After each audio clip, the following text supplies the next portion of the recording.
Hello, and welcome to the Political Education for Freedom podcast. I'm your host, Nitra, and today we're talking about some of the latest news and stories about um, Black people in America, and we'll discuss the history of that and tie those all together.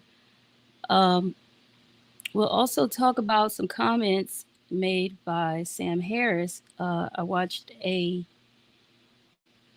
YouTube. I don't think it was alive, but I watched the YouTube of Don Lemon, and he was speaking to Sam Harris, and um, it was something that he said that was interesting. I felt like, you know, I decided I should probably talk about that. Uh, we'll also talk a little bit about the importance of Juneteenth and how it looks now because it's a federal holiday. Um, we'll also highlight some stuff that's going on in the Texas legislature and uh, the successes the Department of Justice recently had in the realm of racial justice and equality. Before we get started, remember to follow us on all social media at educate the number two free us. Follow us on all your streaming platforms at Political Education for Freedom podcast. You can also visit our website at educatetofreeus.org or you can visit us online at politicaleducationforfreedom.org. So let's start. Okay, I am live on Instagram, but I need to go. Let me see. I need to go live. All right. Okay. I think I think now I'm live on all the things. So let's start with the recent uh, look at the recent Supreme Court decisions. One of the most significant rulings was the decision to strike down affirmative action in college admissions. Um, it's been a while since that decision has came out, and there has been a lot that's been going on with these white supremacists that has nothing to do with college admissions. So they are going around suing everybody black that they think that have programs that's targeted at black people or targeted to black people. And so they're calling it like anti-white or something. I don't know what's that about. But so they're basically, so one of the biggest things, one of the biggest stories, and I think I talked about it before, is the uh, Fearless Fund. So that's venture capital group, black women, that is helping to fund black women through grants to help get their businesses off, starting off. And I think it's a small amount. It may be like 20,000. It may not even be 20,000. It could be 10,000, but um, it's a small, I mean, not loan. I guess it's a small grant that they're giving them. So they're going after that. They're going after some more things that has nothing to do with college admissions and only everything to do with black people. So if um, if it hasn't gotten around to you just yet, just wait because it's coming. They're going after pretty much everything. Their Project 2025 is a real thing, and they're basically they've already started with that playbook. So um, now also, even with us, um, with these folks suing black people for just being black, I think it's necessary for us to recognize that the opposition to racial equality is not something that just started today. So back during the 1960s, many white Americans strongly criticized the civil rights movement. There were several polls from that era conducted by Gallup that revealed that majority of white respondents viewed civil rights leaders like MLK and Malcolm X and others as unfavorable, and they opposed some of the key initiatives that they were trying to get accomplished, mainly those that were specifically targeting racial equality. So, so this resistance is nothing new. Now they just have one arm of the three branches of the U.S. government to assist them in um, achieving that goal of dismantling everything that's black. So, also, I normally do a on this day history, and I want to bring up an event that happened June 15th, 1920 in Duluth, Minnesota. A mob of white residents lynched three black men named Elias Clayton, Elmer Jackson, Isaac McGee. Uh, was that three? Yeah, that was three. These men were falsely accused of raping a white woman. Of course, it's nothing out of the ordinary, right? Um, this actually, so it this actually spread it as like a rumor to the a rumor. It escalated. It started off as just they raped the woman, but then it escalated to because it was accused of the rape of two women, and then it escalated to one of them actually dying, and that there was no evidence that that had occurred. No evidence of the rape. No evidence of the um, no evidence of the murder. So um, in that community, there were already tensions there because of the economic competition and racial prejudices that um, surrounded many northern cities during the Great Migration. So I wouldn't count out, some of those northern cities. We look at the southern states as, typical place for lynching, the lynching of black people, but there were some in those northern states also. So, and then of course, there no one answered to it. There was no consequences or nothing uh, to to this to this to this to these murders. These three people murdered. No, nothing happened to them.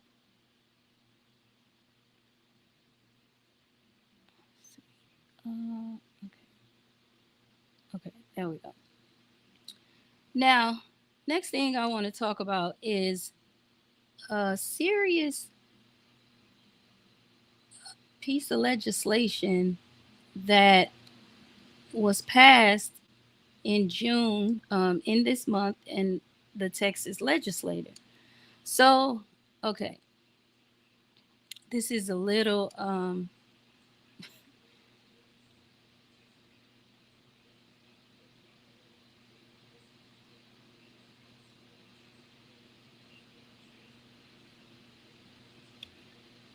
oh, okay. Sorry about that. So, um So this passed in the Texas legislature, and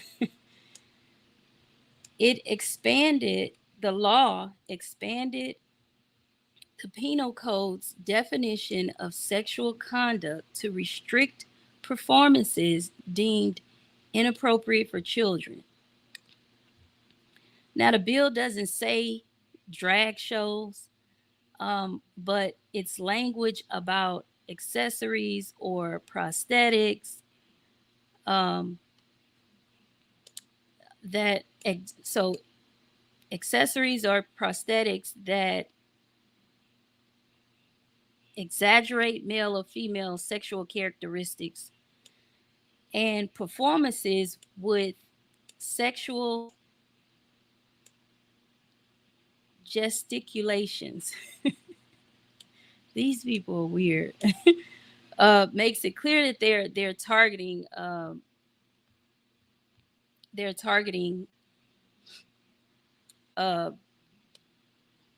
the LGBTQ, or the transgender community. I don't even know if that's what you would call it, but basically they are targeting the LGBTQ community with this. So here's some of what's proposed in the bill. So it includes a definition that appears to target drag performances. Um, of course, those that exaggerate gender expressions, but the language of the bill, because it's so broad, it's concerning for artists and others that may have different ways of expressing their culture. So this could affect some things that I guess they didn't intend to, or they may not. I guess they probably didn't care. So the it also restrict performances considered sexually explicit or inappropriate for children. So there's a lot of ambiguity in that language, and it can really affect other forms of entertainment and expression that um, that may exaggerate gender characteristics, or even have suggestive content, but not specifically, drag. Um, and we know this is them trying to target them. Now, here's the some of the criticism of it. So some say that the bill infringes on freedom of expression, artistic freedom, by imposing vague and potentially discriminatory standards on performances. And the language could lead to censorship and arbitrary enforcement, affecting a lot of performances and events.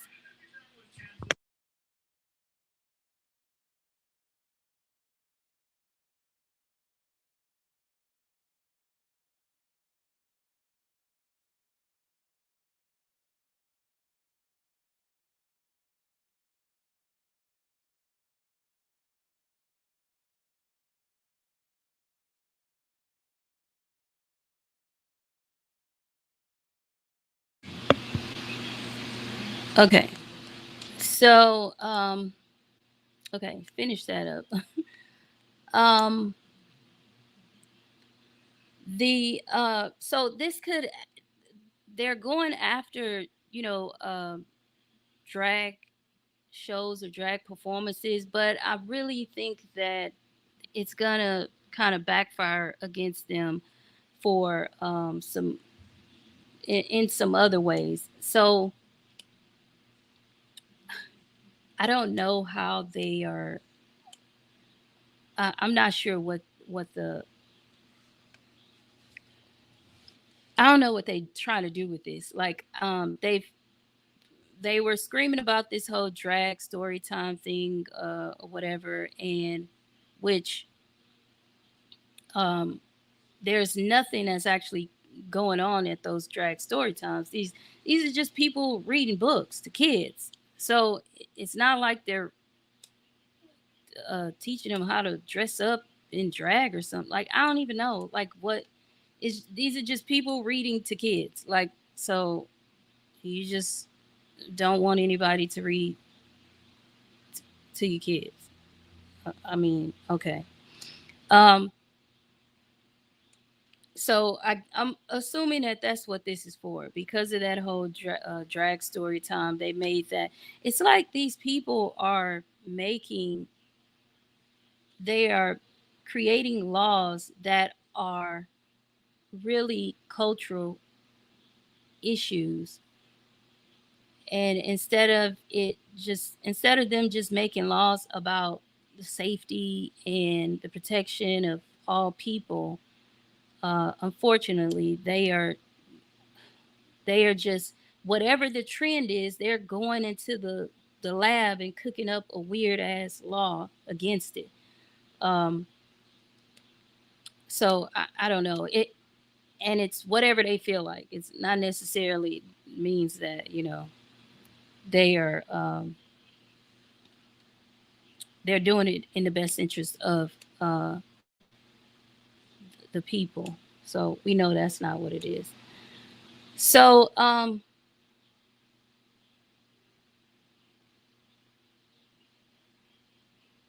so the other thing I wanted to talk about was Sam Harris made some controversial comments on the Don Lemon show, suggesting that the extreme right's behavior is a reaction to the anti racist left. Um, he claimed that the push for anti racism has gone too far, is alienating many Americans and leading to a backlash that supports extremist ideologies. Um, Before I play the clip, and this here, what he's saying is almost exactly what they said in the during the civil rights era about black people. they they had a poll asking if black people was asking for too much, and a large percentage of the white people responded with yes. So they this that's sort of a thing with them. But I do want to, before I play his clips and give some comments on what he was saying, I want to talk about I want to just bring up who Sam Harris is, because he is apparently a prominent philosopher, and he's not just some random guy that's making weird you know off the hook comments. So he is known for his work as a philosopher, neuroscientist, author, and the new atheist movement. So I guess he gained some attention with his 2004 book, The End of Faith, which people organized religion and advocates for rationale, scientific approach to understanding the world. His subsequent works, including Letter to a Christian Nation and Waking Up, A Guide to Spirituality Without Religion, and that further explores the intersections of philosophy, neuroscience, and secularism. So he's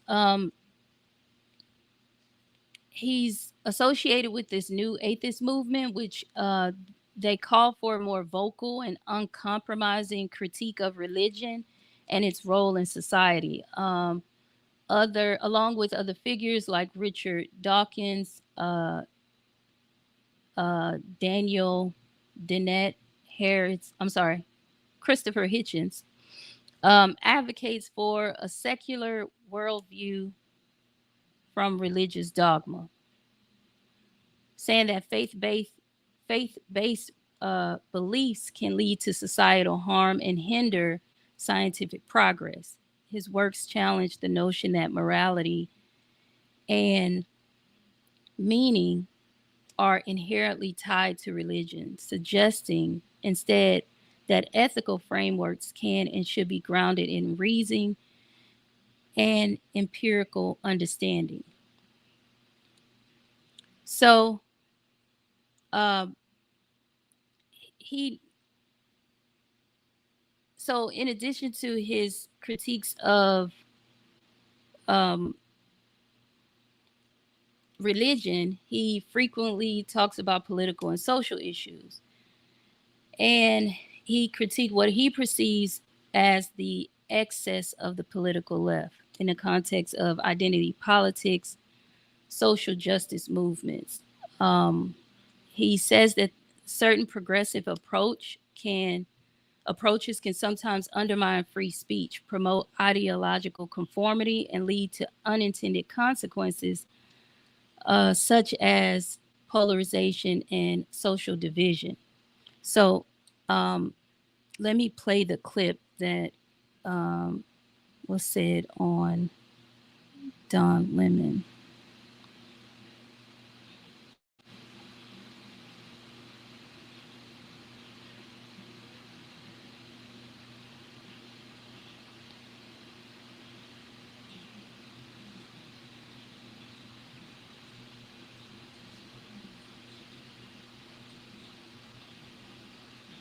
Advantaged being black now, and this is just a fact. Whether you want to be black, applying to the best medical schools in the country, or to try to get a job at Netflix, or to get a job with the Ford Foundation. I don't believe that, Sam, because the numbers just don't bear that out. If you look at the numbers of admissions, the criteria numbers of for admissions, okay, that's okay. But if you look at what the numbers of admissions, look at the Fortune 500 companies or the CEOs of the world. I think everyone will acknowledge at this point that if you have black applicants of the if it's a toss up with respect to their qualifications on paper, everyone's got the same scores, they went to, they got the same letters of recommendation, whatever it is, they are desperate to hire qualified black employees at every point along the way to run their conferences, to write for their magazines, to edit, et cetera, et cetera. It's hypocrisy. You are positively advantaged being black now, and this is just a fact. Whether you want to be black, applying to the best medical schools in the country, or to try to get a job at Netflix, or to get a job with the Ford Foundation. I don't believe that, Sam, because the numbers just don't bear that out.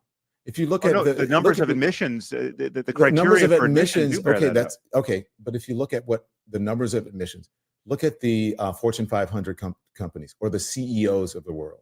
I think everyone will acknowledge at this point that if you have black applicants of the if it's a toss up with respect to their qualifications on paper, everyone's got the same scores, they went to, they got the same letters of recommendation, whatever it is, they are desperate to hire qualified black employees at every point along the way to run their conferences, to write for their magazines, to edit, et cetera, et cetera. It's hypocrisy. You are positively advantaged being black now. Okay, let me play the extended clip because he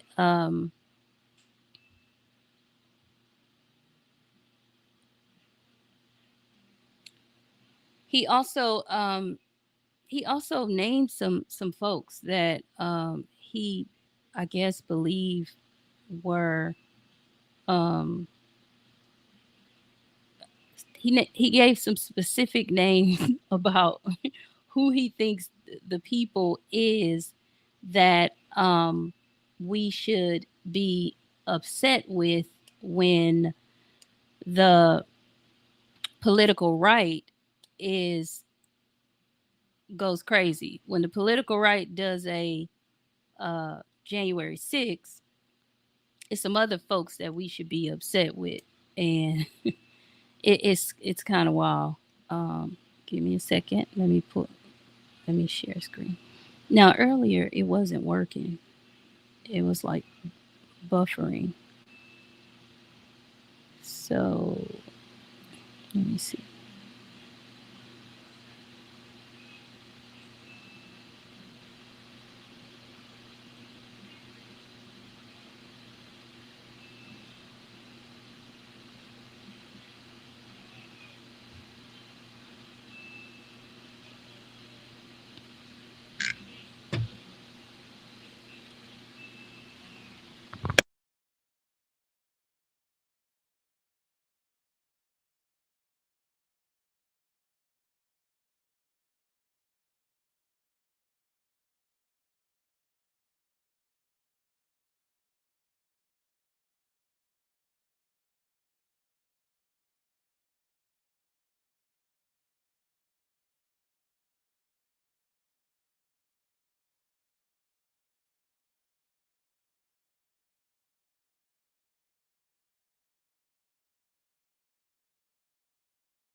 Okay, I don't know what the hell is wrong with this thing.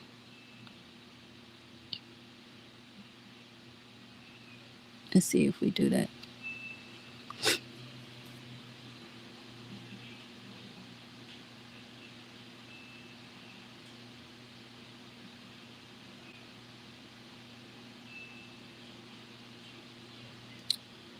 Um,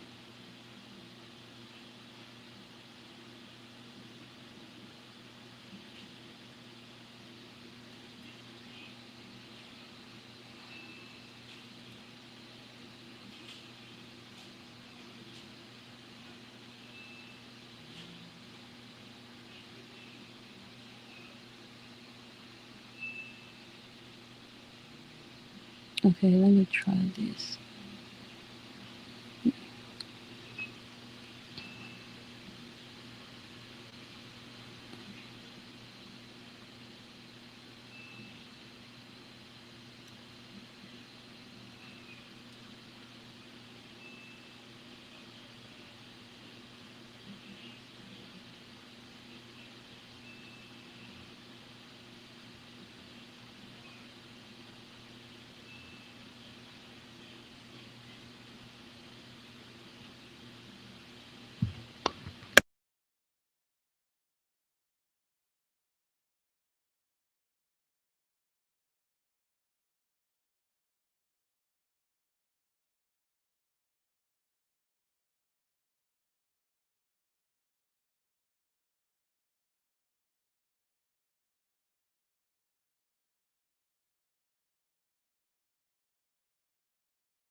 Okay, give me a second because it was just working. Okay. So I have to put the link directly in.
Okay, wow, this is weird.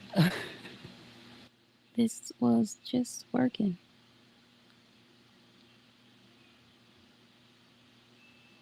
Okay, let's refresh. Let's try it again.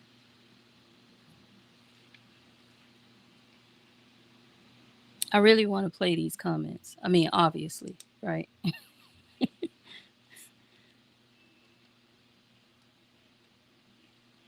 Um, because he's not just saying, "Oh, you're advantaged by being black," but then he goes out to specifically um, target some of the black authors, and it's like it's coming directly from the right. Now he doesn't agree with the religious right, but these comments make me believe that he agrees with the racist white right because this is exactly what the racists are saying. Like this is nothing different from from here it is. Okay, it's nothing different from Fox News and um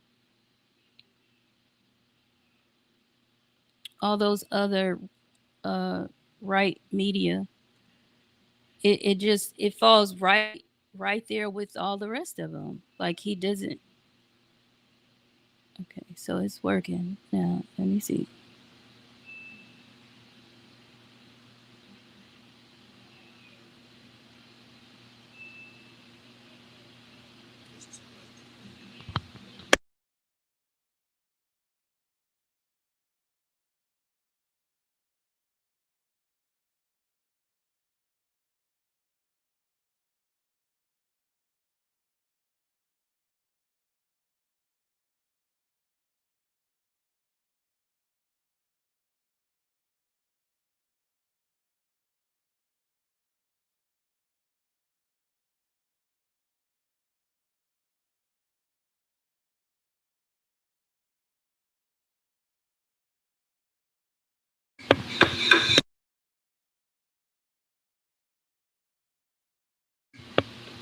Oh my gosh, I think they're punking me today. Okay, I'm gonna let that buffer in the back, but because that was just too long, and it's uh, I I don't know what the hell it is. So check it. I'm gonna do this. I can see it down there if it's buffering or not. So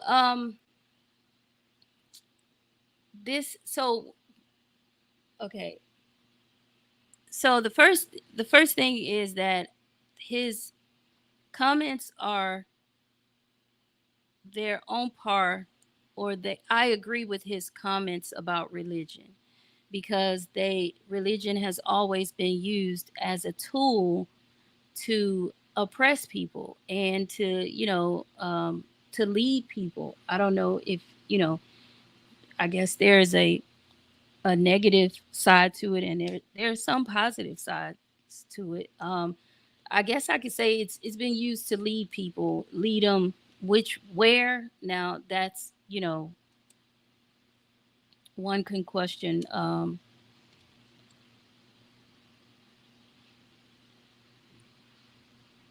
who, I mean, if they're leading them to the right place or not.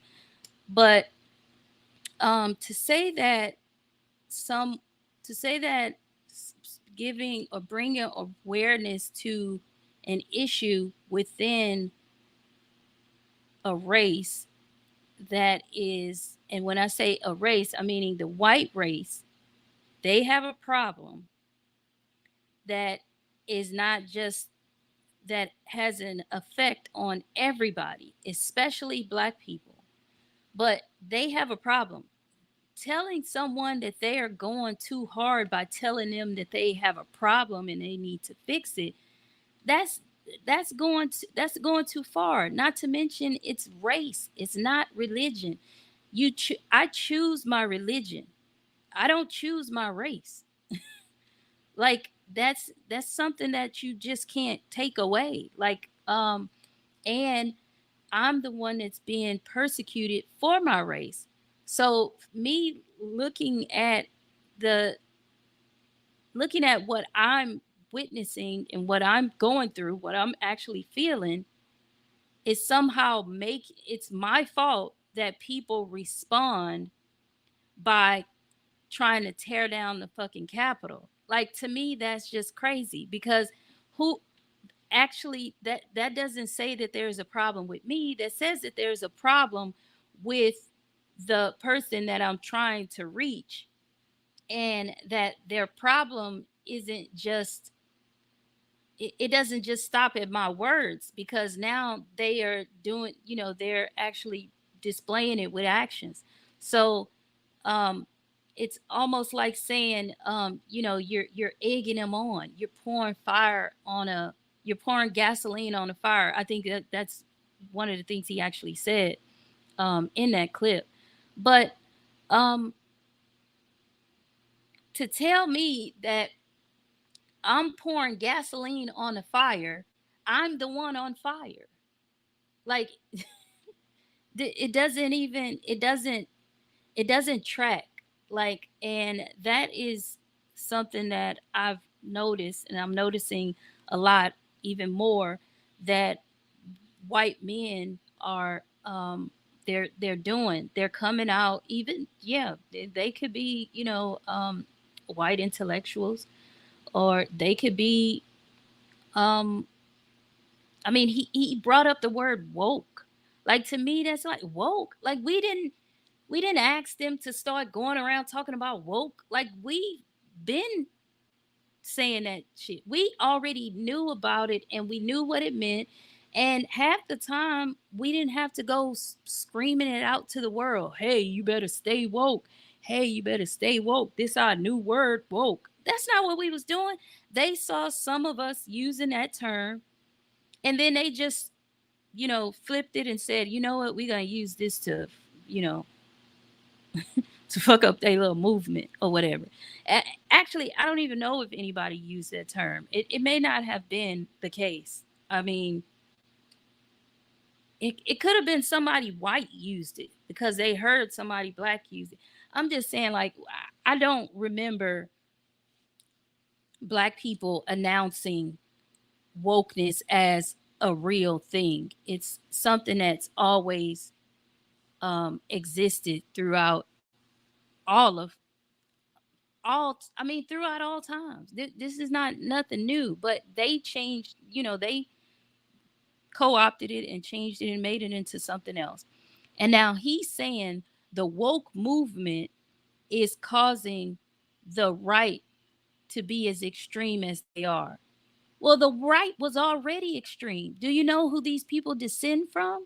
They descend from slave owners and slave masters, if not by cousin, distant cousin. If they didn't own slaves, they were in the business of slaves. They benefited from slaves. So this is where these people descend from, right? You know, the Confederacy who killed 500,000 men just to keep slaves. Like this, that's these people. So trying to use a I guess a rational trying to make a rational analysis from the behavior of some people who have always been irrational makes no fucking sense. So like him, Sam Harris uh trying to explain their behavior doesn't make sense because their behavior doesn't make sense. They don't act rational. None of the shit that they do is rational. None of it makes sense. And they, you know, they're just all about hate and destruction. Like you can't try to make it that. You can't try and make hate look pretty. That there's nothing to that. Whether we have a movement that is called anti-racist or DEI, whether we have that or not, these fucking folks are still going to be the same. In the same way, when we didn't have woke and we didn't have DEI and cases like what I just read about in the fucking 1920s, where they were lynching people just because somebody said something. So, like, tell me how the left, quote unquote left, how is it that they are supposed to respond? Because back then there was no left in that sense. The 1900s or the 1800s, after the Civil War, the 1900s there wasn't. The decades after the 1900s, that was the case that I read about today was in 1920. Tulsa actually happened in 1920 or 1921. These all were unprovoked. There wasn't people on in Tulsa going around saying um, we woke and these anti-racists need to leave us the fuck alone. They wasn't, because they were in their own communities by themselves, thriving on their own without anybody else. Their own black, they established their own black community. They were there, thriving, fine, the same way like in um the Mother Emanuel Church. The 9 people in, they were in the church by themselves in their own Bible study, doing their own thing, and then Dylan Roofs come in and kills them. These white people from all over, not just Tulsa, because there were people that came from other places to come in and join in on the killing and burning and shit in Tulsa, in the Tulsa massacre. So what do you say to that? Because these are those same people. Mind you, there are people still living that was born in the 1920s. There was no woke then. There was no anti-racist then. There was no DEI then. There was no fucking damn, I can't. I was just talking about it earlier. There was no uh affirmative action. Like none of that existed. And they still managed to do their shit, their normal shit. They're raping, pillaging, killing, burning. All of that is still done. So no, Sam Harris, you're completely wrong about this thinking about the reaction from the right because of the left. That's completely wrong. And then also, if you're saying that this is the left, it's the left's fault for the right acting this way, then what do you think they should be doing? Because these people are not even extreme. Like they're not extreme. They're not when I say these people, I'm talking about the anti-racist people, the people who go out and write all these books and give all these trainings and give these talks or whatever um, about anti-racism and the need for DEI and all of that. I'm talking about them. They're not out there being extreme. They're not blowing up shit. Like they're not killing people. They just talking. They're just talking and writing books. Talking and writing books. And then you have people that are being violent because somebody is talking and writing books. Like to me, like you got to do no, you got to do better. Like I'm not sure. I'm not familiar with Sam Harris or his work.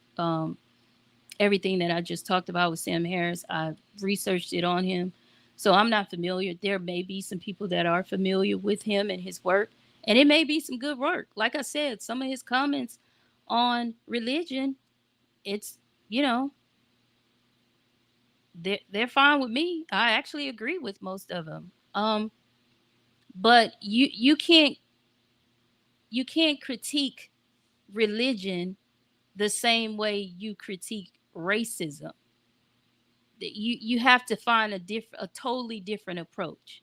It doesn't work like that. It's much more personal, and it's not, it's not something that's just told. This is what's happening. It's stuff that we can actually see. So I think that um it's important for us to see these comments like this from people from, and I don't know what he considered himself, from the left or the right.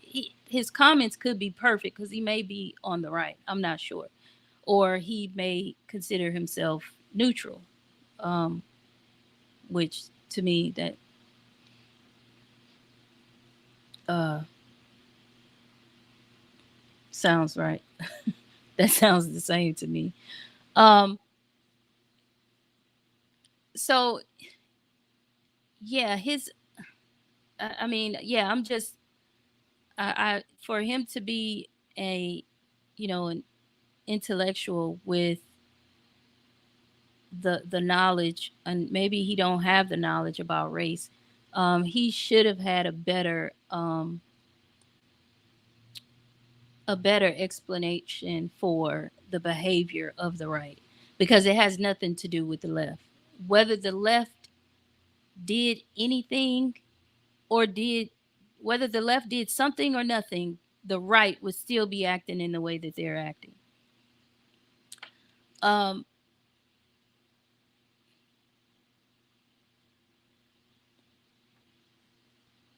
so let's move on to remember to like, share, and subscribe this video.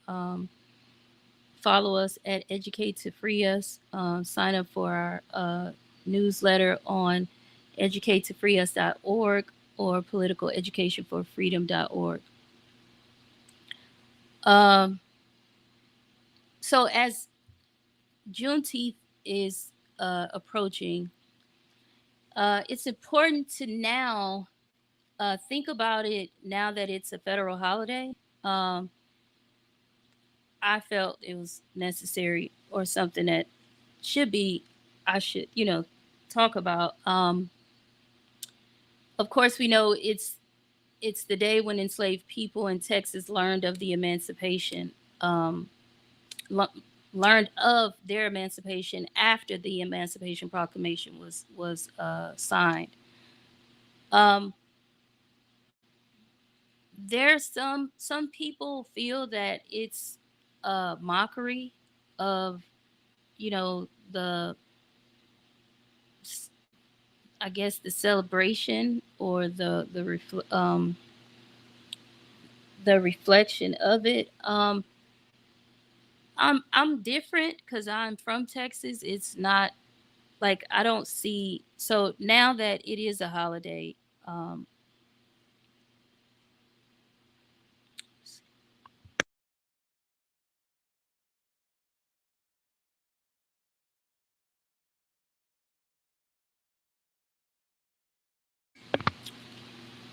Okay, now that it is a federal holiday, it's it's always been a state holiday in Texas. So there's always been parades. There's always been, um, little events um, surrounding Juneteenth. It's always something going on. So um, there's, of course, politicians involved. It's, you know, it's always been that way. So now that it's on the national stage, for me, I'm not at all. Um, I don't feel, like it's. I don't feel like they're making a mockery um, of us celebrating it. I think it creates an opportunity for us to tell people I'm not trying about to it. live forever. I just want to And feel as good as I possibly can while I'm here. And there's one oh, thing that hold makes you on. age faster and feel crappier while you do it, and that is the accumulation of So I'm hearing something in my ear.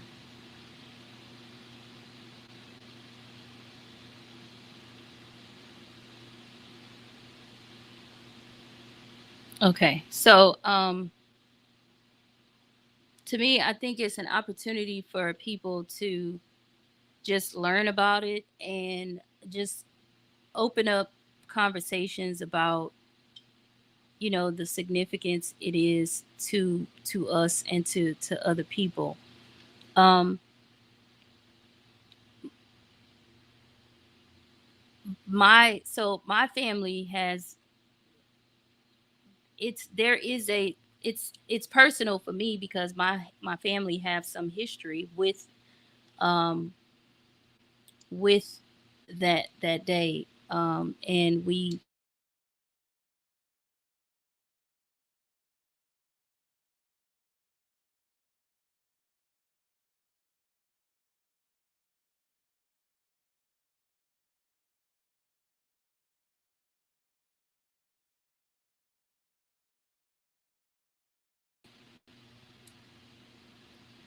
okay, I think I froze for a bit. uh we went through some genealogy or whatever, and we we found out how one of our ancestors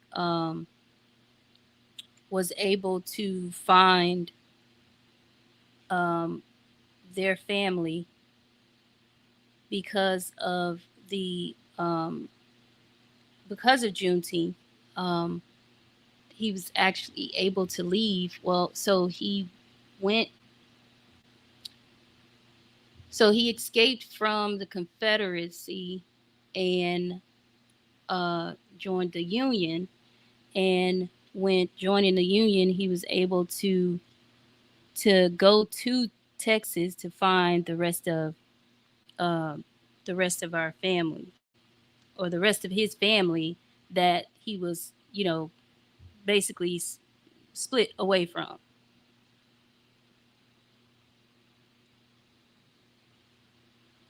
Yeah, y'all can't see what I'm doing. I'm sipping, but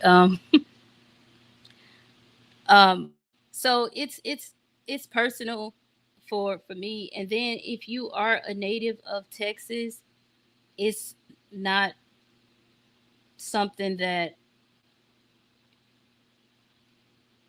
it's not like you've been doing this for a while.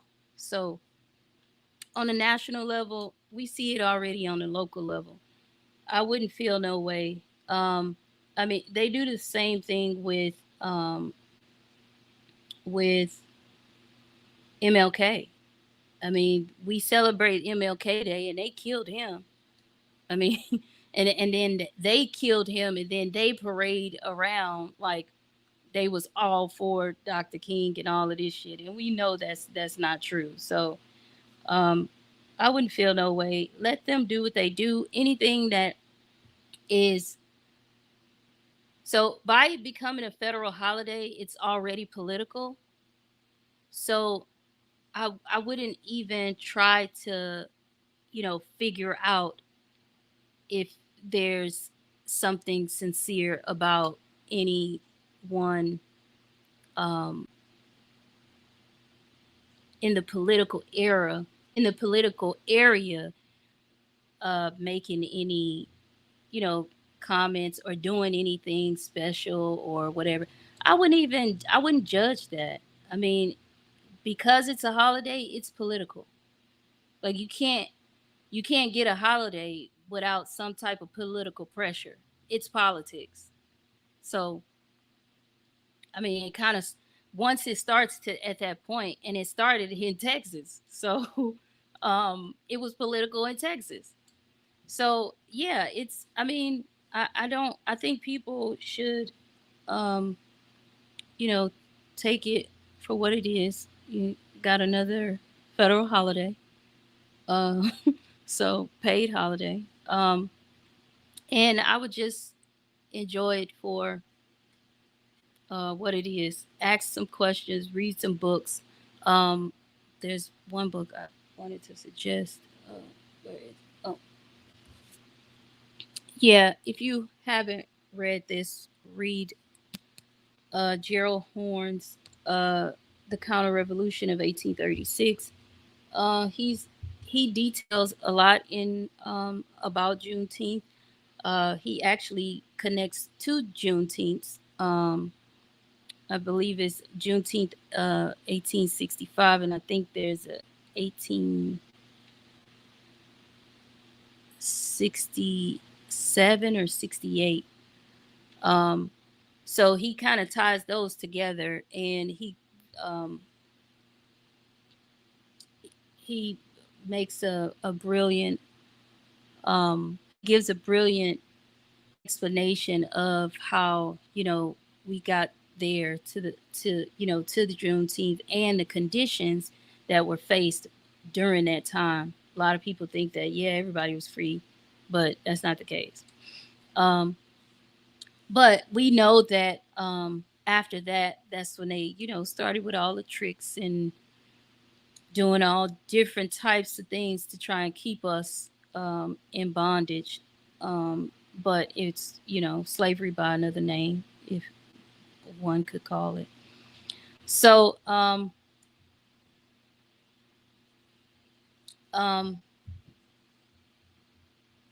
yeah, I think you should celebrate and find some books on it. I think the positive thing that came out of is before I wasn't able to find any children's books on Juneteenth. And now, since it's now a federal holiday, in the last couple years, I've been able to find at least 3 books about it. That's children's books. So that to me, that's a positive. That means that somebody's out there pushing the green light to publish a book on Juneteenth that, as far as I know, didn't exist before. If it did, in the um, children's arena of books, I didn't I didn't see it. I mean, we didn't see it. They ain't teach it to us in school. Um, so yeah, read that, and there's a few other books that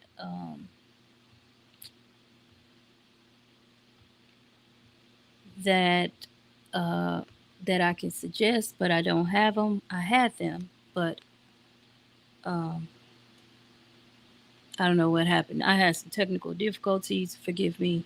I was late. There was all kind of stuff going on, but I also wanted to briefly bring up the Department of Justice. I think everyone needs to go to the Department of Justice website and um, look at some of the things that they've been doing and that's been positive in um, in fighting for criminal justice reform. I know nobody typically goes to the Department of Justice website, they do have these press releases um, where they talk about the different things that they've done. And I wanted to just share a few of them because it's, yeah, here we go. Okay, I'm gonna share this.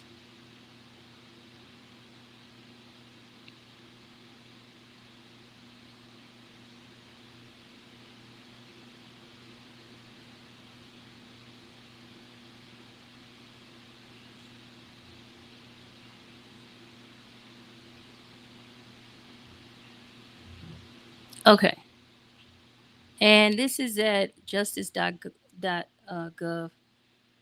So, few things. Okay, I mean, to get them remarks that Merrick Garland delivered. I don't want to hear remarks. But so what I normally do is I go through these press releases, and it basically just tells some of the wins that they've had with the Department of Justice. So the first one is, or not the Merrick Garland, this one here. um, um, so this is a Georgia CPA pled guilty. I guess he was doing some kind of tax scheme involving uh, fraudulent charitable donations. I mean, I'm not going into detail about that. Here's another one. The Justice Department announces anticipated distribution of at least 940 million to victims of state-sponsored terrorism in 2025. Now, this is something, it hasn't happened yet, but it's saying that it anticipates the distribution. Now, why is this one important? And I'm gonna go through some other ones. I think this one is important, and I would have to go further and kind of read and find out what do they mean by what's considered victims of. I mean, what's considered state-sponsored terrorism. So, um, they came back recently. What was that last? That was just last week. They came back that the Tulsa or the Oklahoma State Supreme Court dismissed the Tulsa race massacres, survivors. They dismissed their lawsuit against the city of Tulsa for um, destroying um, their home, their neighborhood. The whole Greenwood district was destroyed. Now, um, there was some reports that said that there was a bomb that was dropped on Tulsa, on Greenwood. So to me, that's state sponsored terrorism. Like, I don't know how else to define it. Um, the move the incident at the move home, that's state sponsored terrorism to me. Like, so unless they are trying to um unless the language isn't clear, and they're trying to limit it to something else, but all of those massacres were terrorism. It was terrorism. That, I mean, there's no other way you can call it, what, racial terrorism, but it was terrorism. um some of those some of the some of the things that were done by the police. Because so like there was I want to say the New Orleans massacre, that was prompted by the local police.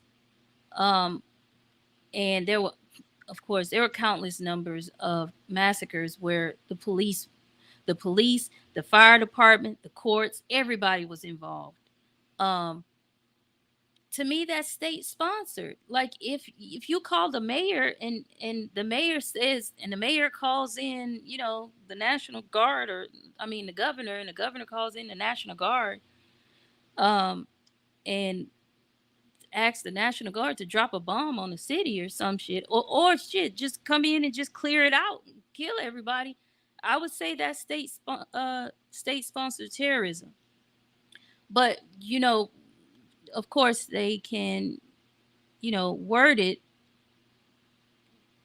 They can be crafty with their words, and it end up, not being um what we thought it was, because I'm assuming that this is for citizens. So I wanted to bring this up because of the Tulsa, what happened with the Tulsa case. And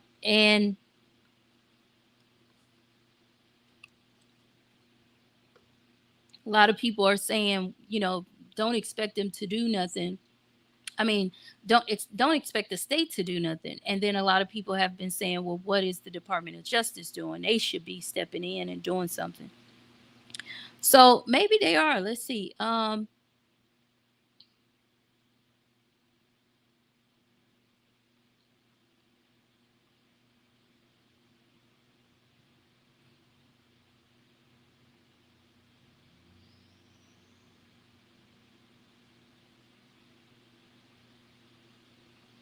Let me see. So its distribution come from qualifying federal enforcement actions. Okay. Um, so it seems like this may be specific to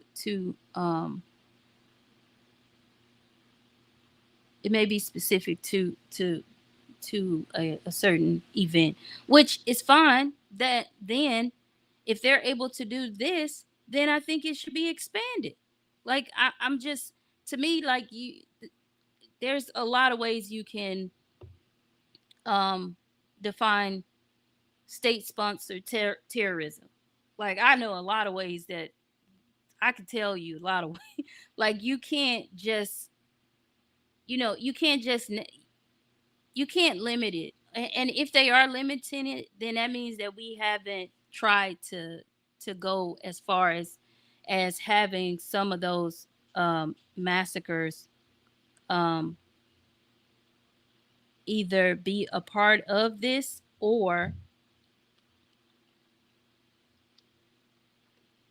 start its own fund for these race massacres, because it was a lot of them. That's another way of reparations. Y'all say that's what y'all want. I mean, let's hope, but that's not. We don't know. Um. Okay. There's another one I wanted to look at that was about a. I think it was prison guards.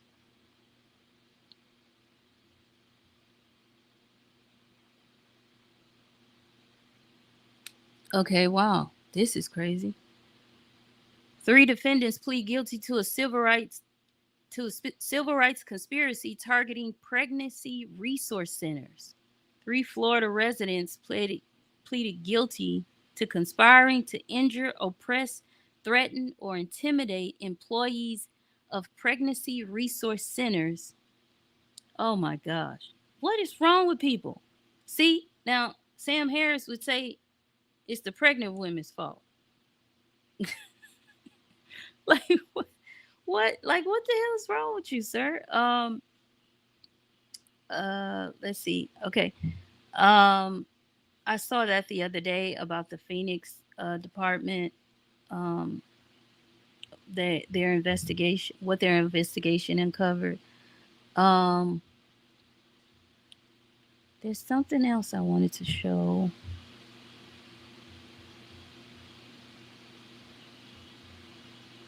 Oh, oh gosh. I guess I missed it.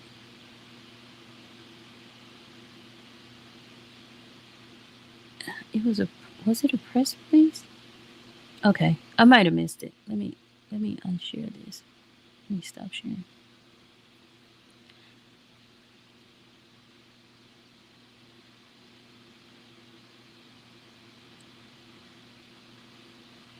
Okay, I may have missed it. But it was like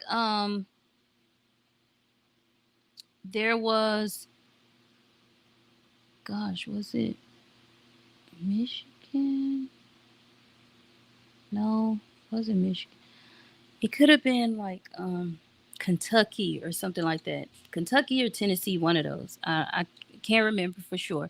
But they released um, I think it was a few officers, a few prison guards pled guilty to violating the rights of inmates. And not sure. I'd have to keep up with it to see what's the outcome if these guys are going to get jail time. I don't think it was just one. I want to say it was more than one, but um, again, this. I mean, it's not like it wouldn't like it would be an anomaly if it was more than one. So, but I came across it the other day. So I encourage people to sign up for these things. You can go and sign up to get their to get updates on the thing. You can subscribe for updates. I'm also they have RSS feed. I'm actually going to add that feed to my website, um, educatetofreeus.org, so that people, if you're visiting my website, you can see some of the the things that the Department of Justice is doing that's on our behalf. So the more recent one, I know for sure there was they had something with a school in, I think it was it Tennessee? Forgive me because I don't remember some stuff. Y'all know I kind of compartmentalize the things in my head, so if it's not important, I literally take it out. Um, so I want to say uh, I can't think of where the school was, but basically it was the school that did a slave auction. They did a reenactment of a slave auction, supposedly calling themselves teaching the kids. This was supposed to be a lesson. I'm like, what? A lesson in what? Trauma? Like what kind of lesson is that? Like, who are these teachers? Like, that is the last thing that I would do, is actually put my kids meaning my students, in something so disgusting and egregious. Like the idea of a slave auctioning bodies is disgusting. You're not teaching them nothing. Are you teaching them that is disgusting? Okay, just tell them it's disgusting. Like, I think they'll hear it. Like, they'll get it. Like, you don't have to put them through the shame and the humiliation. And then, who's the auctioneer and who's the buyers? That's creating a sort of, I can't think of what it is. It's creating a type of personality that you don't want those kids to grow up with. Like, they might have done that and got a feeling in them.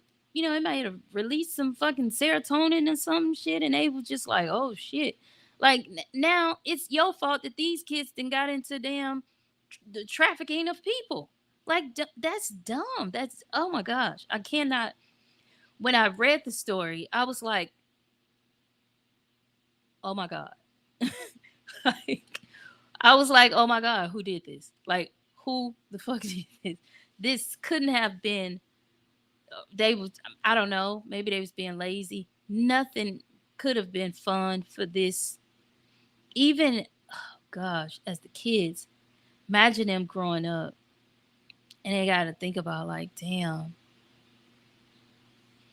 I was auctioned off in high school, or I was auctioned off in middle school.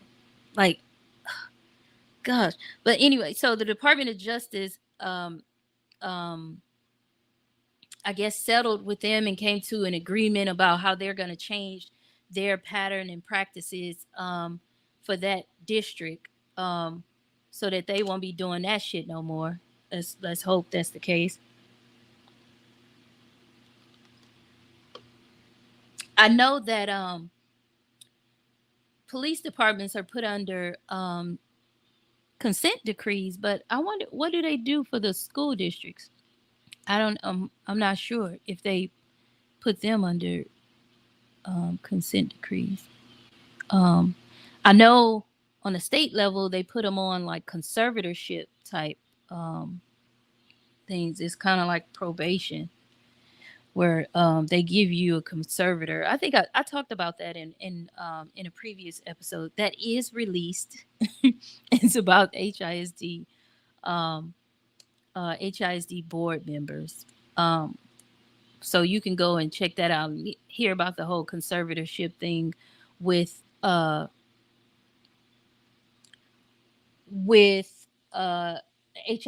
and other school districts, because it's not just HISD, it's other districts too. So but the DOJ has been doing a lot with police misconduct, voting rights. They've been doing as much as they can within their limits, because we know that Supreme Court, I'll tell you.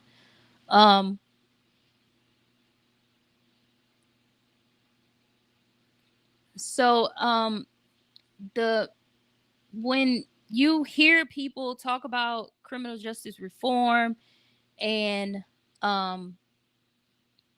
different things, regarding, police and the justice system or whatever, send them over to the Department of Justice.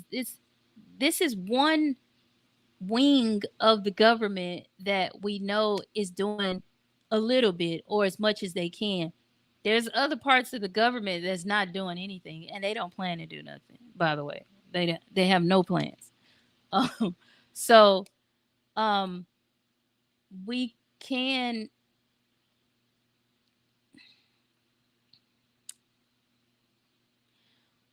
we can we can find some comfort in knowing that there is a tiny piece of an area of the government that's trying to do something. And now it's only so much they can do. We can't be asking for much. I mean, let me take that back. We can be asking for much. Ask for the most, and then you'll get,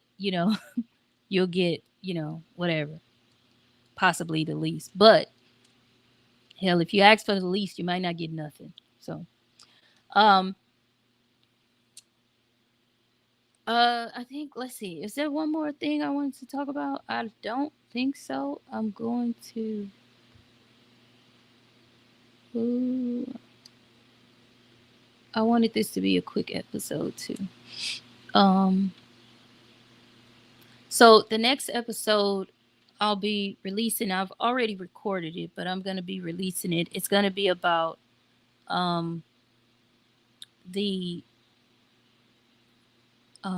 it's going to be about governments and the types of government systems from ancient African civilizations, and how we've basically just stole their blueprints and we just scratched their name out, and put America on there. Because people always, I'm meant to release this episode maybe last year or some shit. I don't know. But a while back I meant to release the episode. But I just been hearing people say stuff like, in our great country of America, where this has never been, done, and this experiment of blah blah blah and all of that. And it's like, yes, it has. There were ancient African civilizations that had democracies, that had representative governments, that had combination of um monarchies, governors of different providences and stuff. Like, this is, we didn't make this shit up. I mean, we just put another name on it, or we put an English word on it, I guess you can call it. But we're not the originators of some of the different governments that we have, and especially our government. We're not the originators of it. Um, there were a lot uh, long before this little country came about.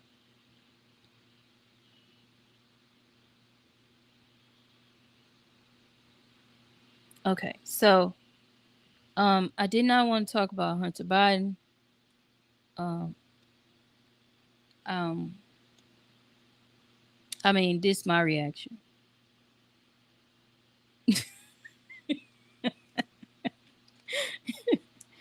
I mean, it's a petty ass crime, I guess, but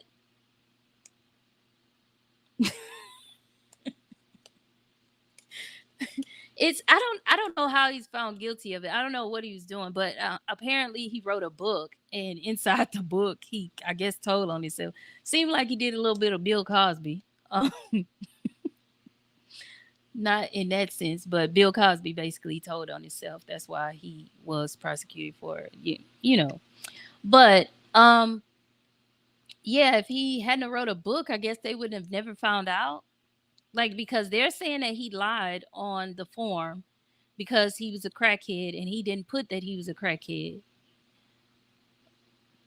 And I guess in the book he put that he was a crackhead, and he went and bought a gun.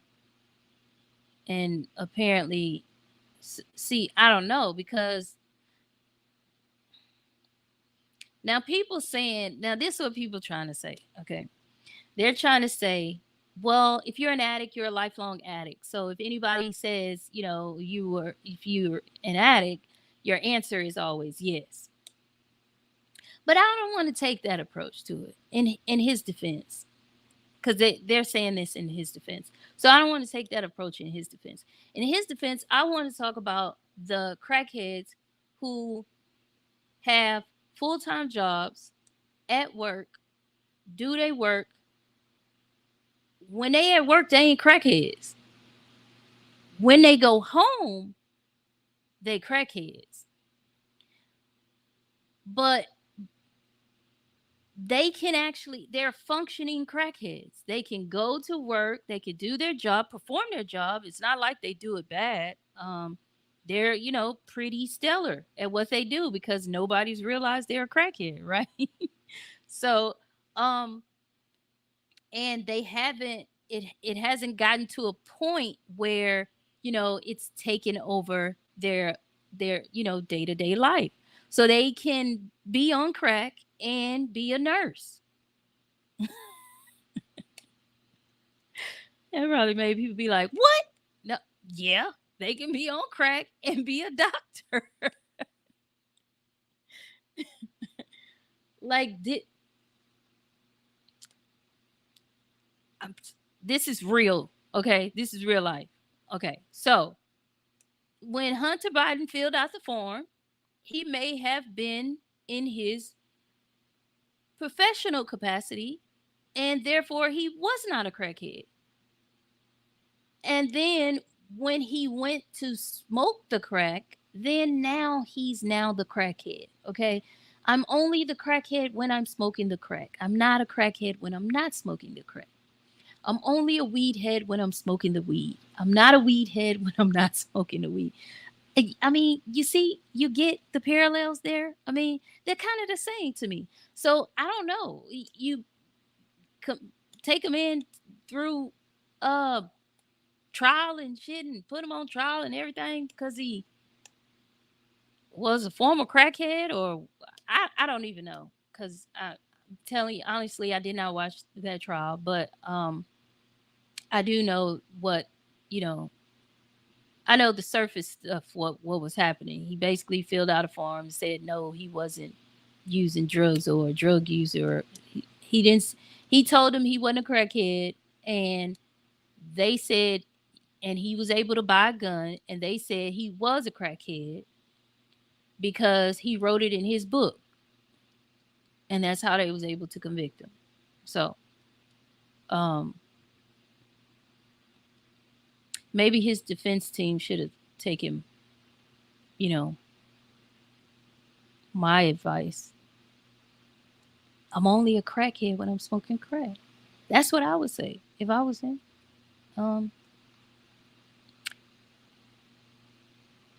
So I think that's all.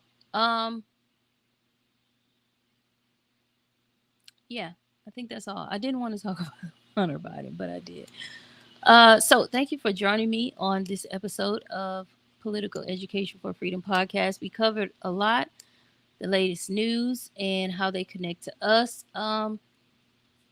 These problems that we face reminds us to stay vigilant and to continue to fight for justice and equality. Remember to visit us on our website at politicaleducationforfreedom.org for more resources, and subscribe to our podcast,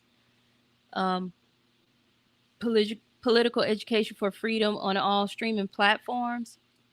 Follow us on social media at Educate to Free Us for updates and to join the conversation. Until next time, stay informed, stay engaged, and keep fighting for a better future.